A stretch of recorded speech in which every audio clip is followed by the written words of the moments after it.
Hi, welcome to Marriage Class. Kindly subscribe if you're new to our channel. Thank you so much for stumbling, on our channel.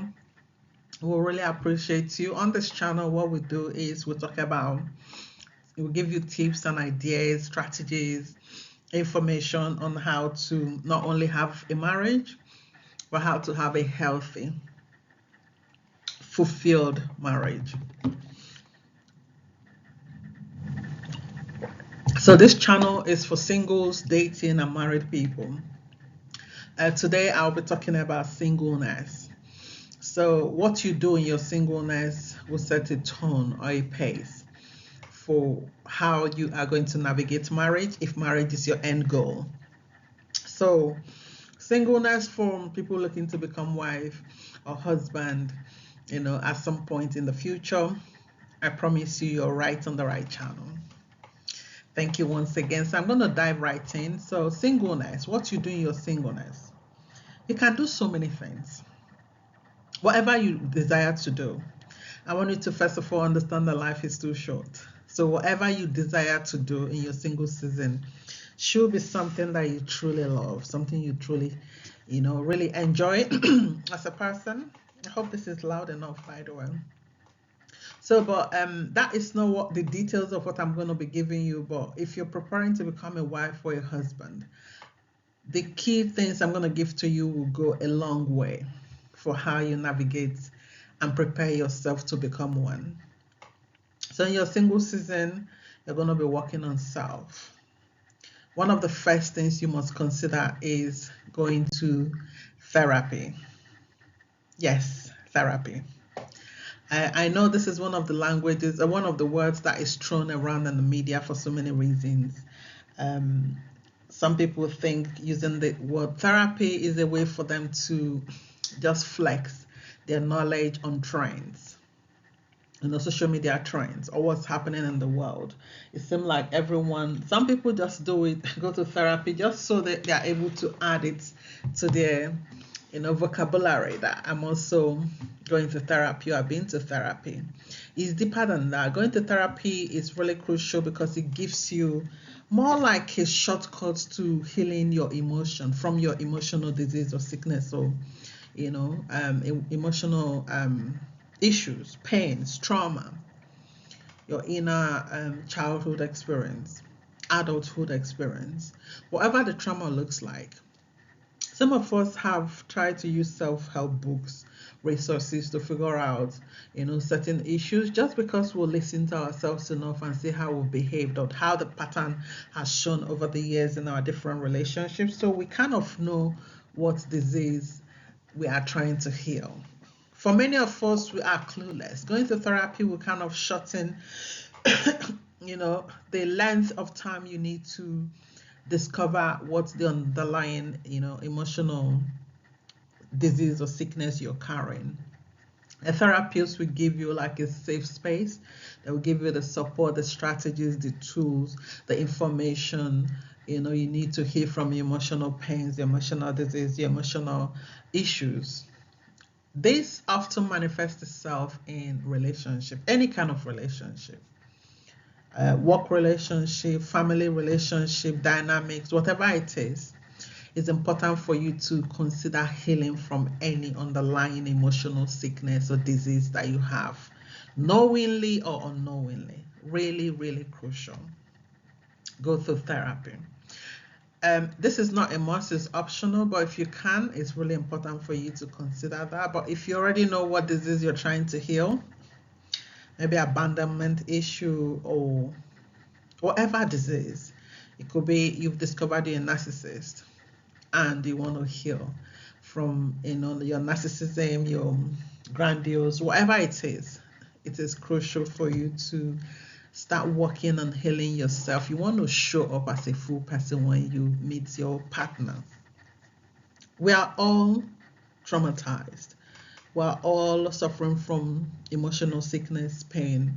So don't feel stigmatized or you have to go through dramatic, trauma for you to consider your behavior or what you're suffering from as a trauma. Go to therapy. Part of one of the steps for you to consider before you meet your person. Part of therapy is also self-awareness, self-discovery, personal growth, development, self-development. So you going to therapy, healing from emotional wound is you connecting with yourself at your core. Um, you're able to connect with your emotions, your behaviors, your feelings.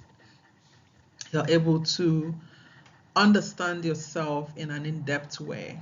You're able to communicate exactly what you are, what you need, what you expect, your preferences, as opposed to going into a relationship without knowing who you are, because it becomes even difficult for you to choose the partner that you want.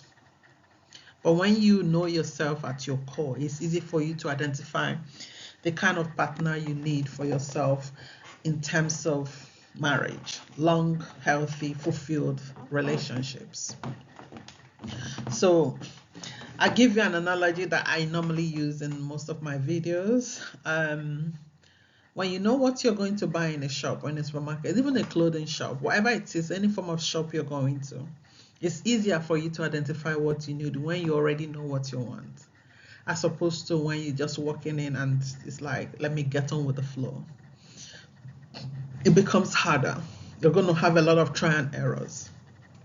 But working on self, knowing self, understanding self, um, just sitting in your emotions, understand what triggers you, what makes you happy, what tickles your fancy, is really crucial.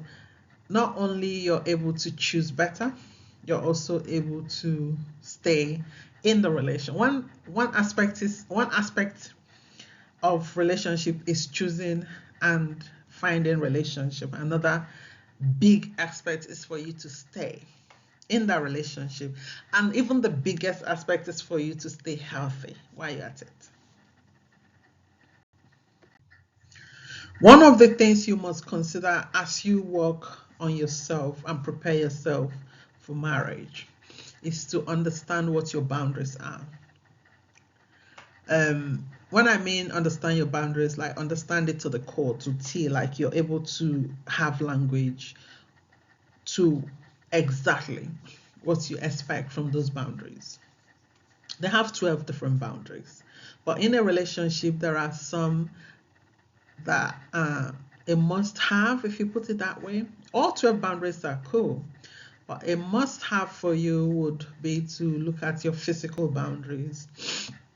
You're also looking at your financial boundaries, your social boundaries, your time boundaries. Um, I'm going to just quickly touch on each one. Physical boundary simply means physical, like something you can feel and touch. So your physical space. If you have a space where some people say they have like man cave, me time session or area where they sit to just recoup or recuperate. They just spend quality time with themselves in that space. It could be even taking, not permission per se, but just having boundaries, even with your sexual needs as well. Boundaries maybe in intimate places of your home, let's say your bathroom, your bedroom, your kitchen. Those might be some of, you know, some private areas where you tend to spend intimate time with yourself, your spouse, um, or yourself, most importantly. You're setting boundaries in terms of finance as well, how you spend your money, your financial goals, your objectives, your budgeting, financial psychology, mindset. It's really important for you to understand that. In some cases, some couples wants to have like one pot, for all their financial earnings, as it pertains to their home. While some might say, okay, we have one unique or one specific pot for household bills, then I have the rest of my money to myself. It's none of your business what I do with the rest of my money.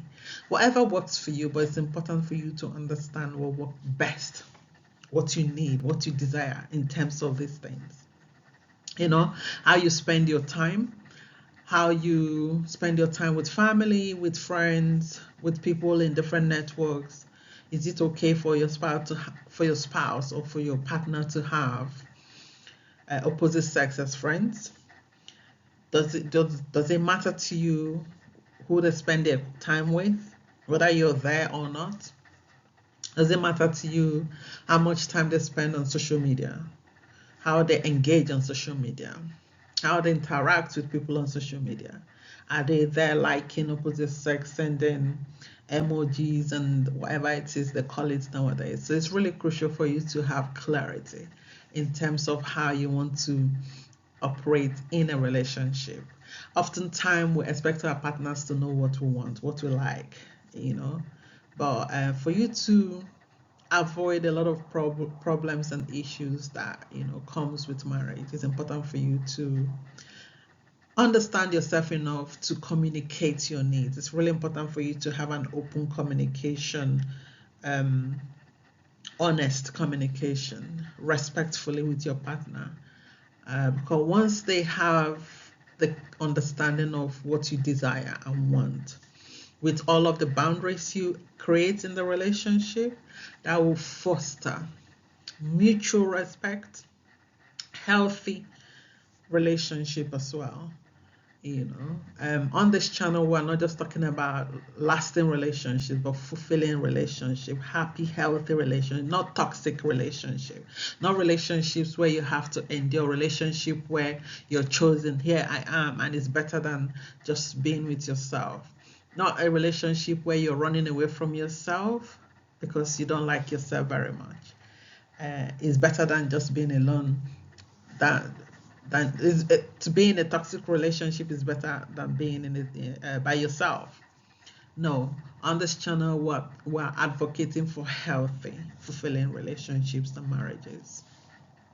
So these are the different kinds of boundaries you are expected to create and communicate it. You have to um, make sure it's implemented and is assessed. The fact that you have the boundaries created now doesn't mean it's not bound to change. And if it changes, you have to reassess and go back and update your partner so they are abreast with the changes as well. So working on your wholeness is kind of linked to your the rest points I've mentioned, like going to therapy and self-discovery. With this, you're working on different aspects of your dimensions: your physical well-being, your mental, your emotional well-being, as well as your spiritual well-being. A lot of the other points I've kind of touched upon, but I want to focus a bit more on your spiritual well-being. You can't operate fully, happily, fulfilling without harnessing your spirituality. It doesn't have much to do with your religion. It has, it's an aspect of your spirituality, but not all embodiment of your spirituality. So it's really crucial for you to understand what your kind of spirituality looks like. You can't just operate in your physical compartment, which is your body, but you should be able to tap into your soul as well as your spirit being. Your body is more like the house where your spirit resides, and so you also have your spiritual side. So you can't just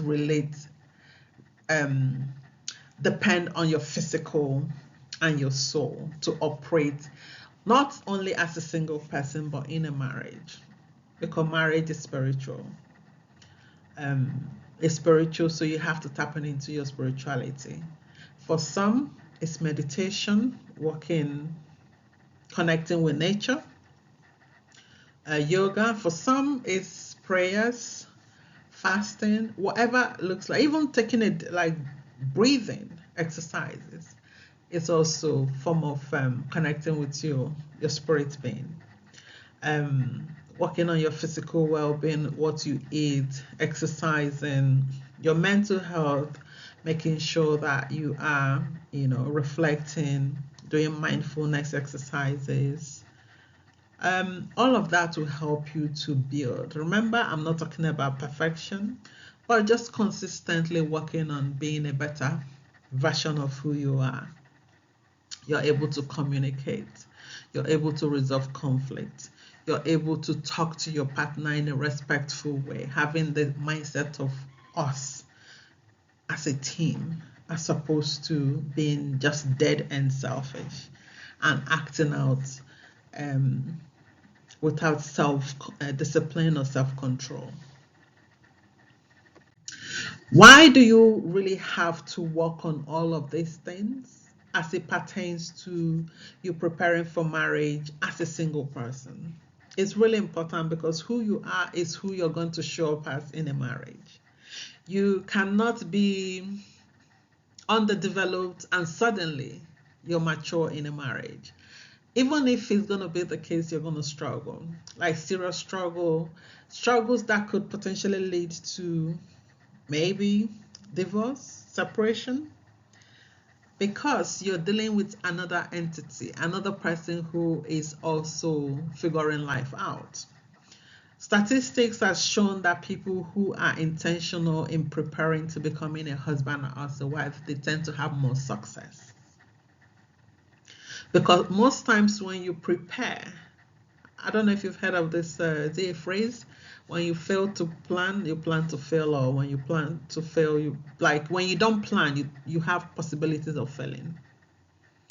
A lot of us want to go to any job or any city or any just do anything other than marriage or relationship.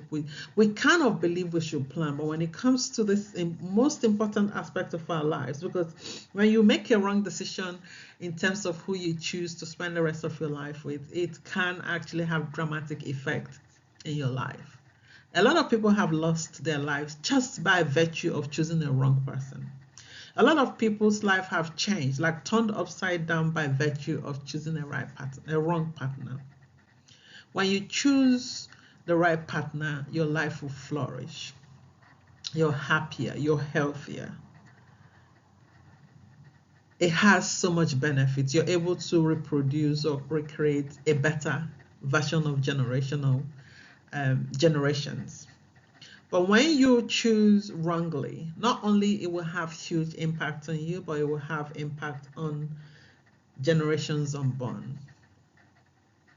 Yes, because when couples divorce as a result of incompatibility or issues, irreconcilable issues, whatever that looks like, and you're not able to co-parent in a healthy way, to best trust that the children in the midst of both of you will suffer, and if not corrected, if you'll continue to rebuild and recreate generations that are damaged and broken. So it's really important for you to prepare to go into marriage, um, because you tend to have higher chances of sustaining not only the marriage but having a healthy, fulfilled marriage, because two whole people have come together. Remember, wholeness does not mean perfect, but people who are constantly working on being, the better version of themselves. They are able to communicate better. They are able to connect and resolve issues. They are able to compromise. They are able to work as a team as opposed to feeling selfish. They are able to serve one another as opposed to being served, as the essence of what the marriage is about. Your single season is truly a time for you to, delve deep into your core essence, your core values, your goals, your aspirations. You're able to heal from, especially your emotional wound. You heal from your soul, because your soul is where your life experiences reside. That's your psychology. That's where your happiness lies, your sadness lies. All of these bad experiences, they reside there. Some are active, some are dormant. So going to therapy will help you to kind of resurrect those dormant ones, and you're able to connect the dots and start to heal from emotional standpoint. And as you progress and as you walk through life, you're able to see clearer, see differently, And one more thing, even though it's not added or included in the slide, is for you to also consider celibacy. Just abstain from sex, because all of those things will actually help you to not only heal but to see clearer in your soul when it comes to choosing and picking a life partner. You don't want a partner that just speaks to you. You don't want a partner that thinks they are doing you a favor. You don't want to have a partner that makes you feel less than or less of. You don't want to just be in a marriage or relationship just because you think it's better than anything else, is better than just you being with someone that would appreciate and cherish you. One of the key things I'm going to leave with you today, in as much as I've spoken about a lot of things in your singleness, it's very important for you to make sure that you understand that life is short, so you're wise with your choices that you make. Wrong choice, frustration. Great choice, greater life, happiness, peace, and many more. Thank you as always for watching. I'm going to leave some of our details. As always, please subscribe to the channel. If you like to book any one-on-one coaching sessions, that's the website, www.makemeyourlovecoach.com. If you want to email us privately, we also have compatibility test. If you are looking to check how compatible you are with your partner, we have specific compatibility tests you can go through. You can also book that through the website, or you can send us email and we can forward you the link to invite you and your partner to take the test, and we can walk through the rest from then on. Thank you so much. We'll try to post videos regularly. Now that I am able to discover this approach, I will definitely be consistent with my video posting, hopefully once every week or twice, but I haven't decided specifically what days. But keep an eye. If you subscribe to the channel, you will always be notified whenever I will post new videos. As always, thank you so much.